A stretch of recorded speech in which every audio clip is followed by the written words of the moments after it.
Crecer es inevitable, madurar no. Madurar es más difícil, complejo y delicado que crecer o envejecer. Los adultos de estas décadas presentes y por venir afrontan retos nuevos que vienen en cantidad y a gran velocidad por todos los frentes. Amor, amigos, cuerpo, identidad, pasado, futuro, sentido y éxito. Conceptos que se han transformado convirtiendo los retos que los adultos próximos van a encarar.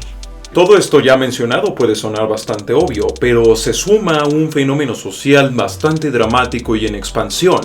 Se habla de la infantilización de la sociedad, un momento en el cual la madurez es temida y rechazada, tal como si fuera algo anacrónico, vaya, algo de tiempos pasados que de ser o de demostrar todos esos caracteres, eres todo un retrógrado. Los Patreons que apoyan este canal y lo hacen posible preguntaron cómo afrontar la adultez, y de esto va este video. ¿Qué nos depara el tema de madurar o incluso de inmadurar y cómo afrontarlo?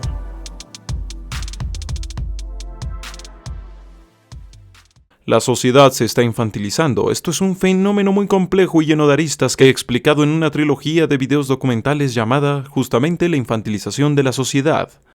Aquí entonces me dedicaré a explicar esto de la forma más básica posible y de la forma más rápida posible. Primero, la idea de la infancia y su consecuente protección fue algo que se fue creando y descubriendo. En el pasado, un niño podía ser considerado legalmente como mercancía o ser condenado a pena capital. Entonces, así como fue creada esta idea, puede ser torcida o hasta desaparecida. Segundo, lo que la creó de forma primigenia fue el surgimiento de la literatura y la educación, lo que creó diferencias reales entre el mundo que veía y entendía un niño de un adulto, una especie de rito de adultez ilustrado, siendo la palabra infante, la palabra que se usaba en las primeras escuelas post-imprenta, la que designaba a quienes empezaban a aprender sin importar su edad. Esto generó una diferencia fundamental entre la información y por tanto el mundo que entendía un adulto y un niño. De forma que un adulto era el protector y el regulador total de información de un niño al ser este superior en la escala informativa. Esto se potenció cada vez más a medida que la economía permitió a mucha más gente enviar a sus hijos a la escuela, escuelas muy influenciadas por la revolución industrial. Cuarto, todo cambia a la llegada de la TV y medios visuales que eliminan el monopolio de la información de los adultos, poniendo a todos al mismo nivel y coronando la imagen como el lenguaje universal cultural. Quinto, las condiciones económicas y lo sencillo que la imagen cae en el sinsentido y el espectáculo divergen en la creación de los adolescentes, jóvenes más niños que adultos, pero con derechos y dinero superior a los niños. Sexto, la adolescencia comienza a alargarse más y más, al ser la que puede ser más productiva, individualista y consumista. La publicidad, las políticas y muchos discursos viran hacia los jóvenes y no los viejos, o incluso hacia adultos que ahora van a pensar como jóvenes. Aquí se matiza que los niños no son parte de este auge por la juventud. Los adultos viran a querer ser siempre jóvenes o al menos a parecerlo siempre.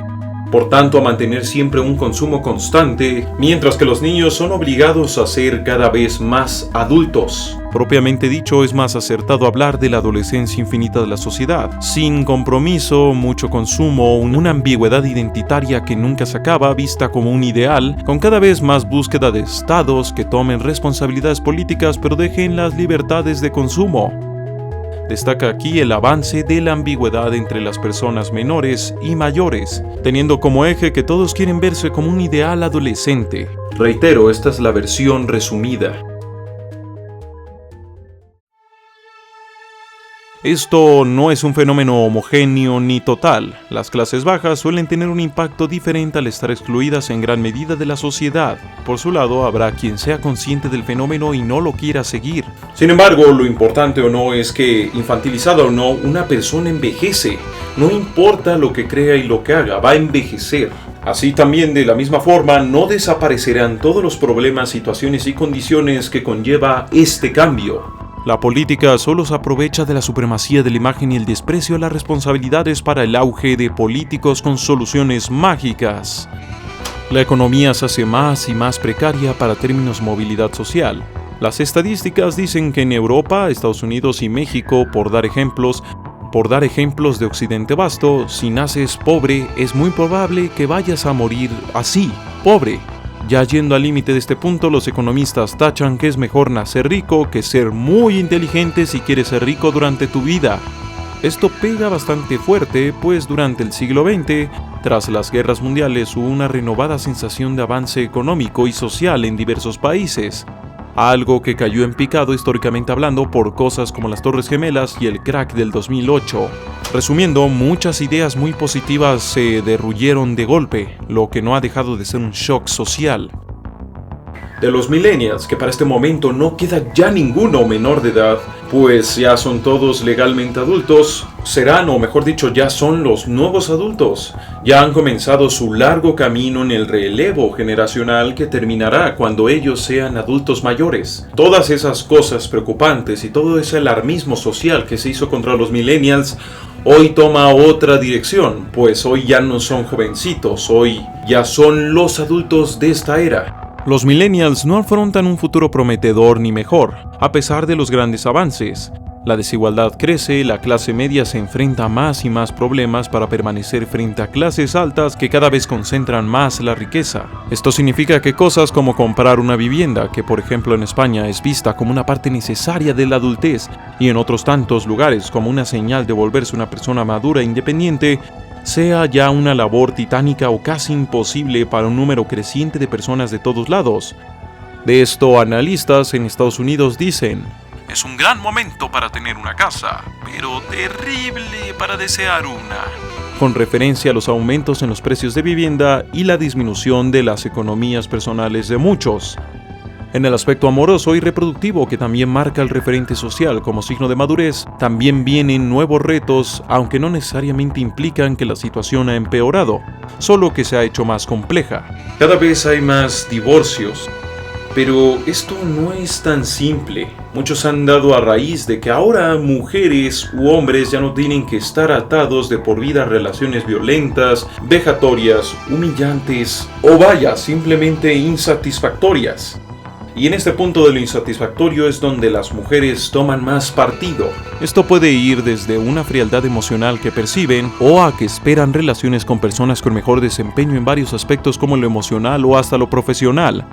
Pero también el divorcio, culturalmente hablando, parece ir dejando de ser un tabú o dejando de ser una condena, motivo por el cual muchos de los divorciados buscan otro matrimonio, algo que muchas veces logran. Es decir, que un divorcio no mata la intención de tener una pareja dentro de una persona. Sobre esta cuestión de tener descendencia, tener hijos, tanto América Latina como América van decreciendo en crecimiento poblacional. O sea, la gente cada vez tiene menos hijos, siendo Europa un lugar donde es posible que se llegue a un punto en el cual ya no nazcan los suficientes niños como para lograr un relevo generacional. O sea, estamos hablando de que la población termine por decrecer. ¿Por qué? Hay varias razones. Una de ellas es la liberalización social, que ve en la libertad no definida y no política un ideal. Así también la individualización, que ve en el individuo su consumo y sus necesidades el fin último de cada persona. Del lado económico también no es algo barato y va contra las aspiraciones rigurosamente individuales. En parte por lo anterior, varios prefieren desarrollar riquezas o carreras profesionales, por lo que deciden dejar de lado todo lo demás para dedicar todo de sí para aquella empresa. Por último, hay quienes declaran razones ambientalistas o ya demográficas. Otro punto que debe de preocupar fuertemente a todos los futuros adultos es el lado de la salud mental, con problemas como el síndrome de burnout, nacido de jornadas de trabajo cada vez más amplias y más grandes, así como el aumento de la depresión y el suicidio a nivel global. Entonces, ¿cómo solucionar el asunto? O al menos lidiar personalmente con ello. Bueno, a veces las soluciones son peores que los problemas.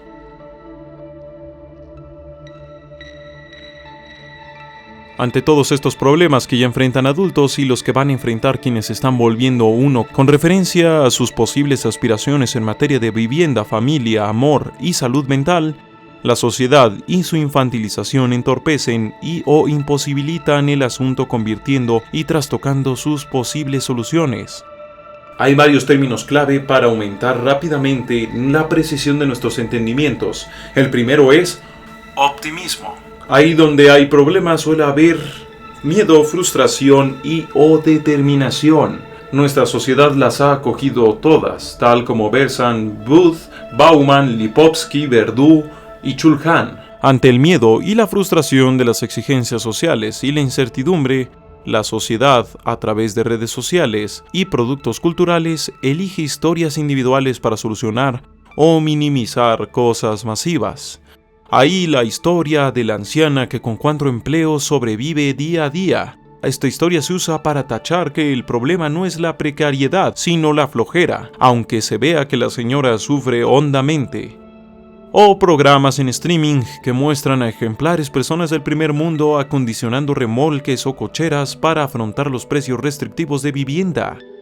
En palabras de Han, la sociedad del rendimiento no crea criminales, sino ansiosos, fracasados y deprimidos. Añadiendo aquí la conclusión de Hans Booth, porque no importa lo bien que rindas, hay pocos ganadores, y si no ganas, eres un perdedor, cuya culpa te pertenece solo a ti, tal como crees y defiendes, pues esto es consecuente con tu creencia y tu defensa de que tus victorias solo te pertenecen a ti, que tú te has hecho a ti mismo.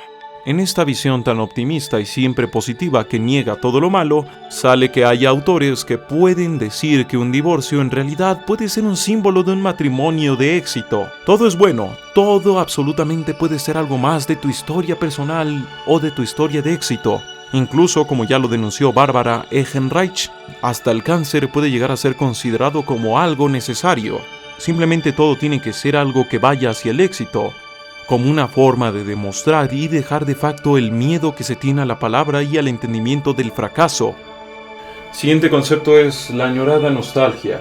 Ante un futuro de incertidumbre, hay quien por falacia llegará a creer que todo se solucionará regresando al anterior estado de las cosas, lo que Bauman terminó por llamar retrotopías. El asunto es que hay un velo de nostalgia que impide que muchos discursos de regreso a las raíces sean incapaces de ver que estas raíces que tanto engalanan fueron las que en realidad, en su incapacidad para lidiar con las crisis de su momento, las que terminaron por llevar a esta crisis presente. En otras palabras, podríamos seguir regresando todo lo que queramos al pasado y a las viejas tradiciones y volveríamos a estar aquí al cabo de un tiempo. Y que también hay muchas cosas que, aunque de verdad quisiéramos regresar al pasado, no se podría, como en esto de la búsqueda de vivienda, que se revela más bien como una farsa para muchísimas personas que tienen que vivir con sus padres durante mucho más tiempo. El penúltimo concepto es la complejidad. Muchas cosas que pueden creerse naturales y por tanto inmutables son más bien circunstanciales total o parcialmente. Por ejemplo, ya lo relató Erich Fromm en su Miedo a la libertad, la idea de la individualidad es bastante reciente en la historia humana. También la ya mencionada infantilización, de forma que casarse con un concepto mágico, como esos que usan los movimientos sociales para ofrecer soluciones mágicas, puede terminar en fracaso.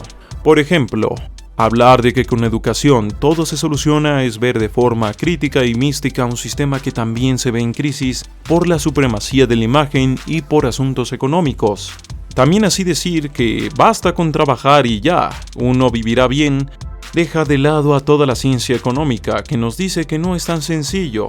O ya también está la idea del progreso, que desde el siglo pasado se sabe como algo falaz, pues hemos visto que el avance tecnológico y de economía no blinda a la humanidad de sus horrores y errores. La realidad es siempre compleja. La realidad no es simple. Entonces, si los problemas son complejos, ¿por qué estamos esperando normalmente que las soluciones sean simples? O sea, ¿por qué si un problema uno puede llegar a tardar semanas en explicarlo? ¿Por qué creemos que la solución es tan simple como llegar y decir, oye, no, así no es? Lo que nos lleva pues al último concepto, y esto es la condición histórica. Como ya se vio, la niñez no siempre existió, así también la idea de ser adulto. Claro, algunas cosas permanecen de forma esencial, como la existencia de una lista no reconocida de metas y objetivos que se tienen que lograr para saberse como un adulto de bien, así como si comprar casa fuera un rito de iniciación antiguo.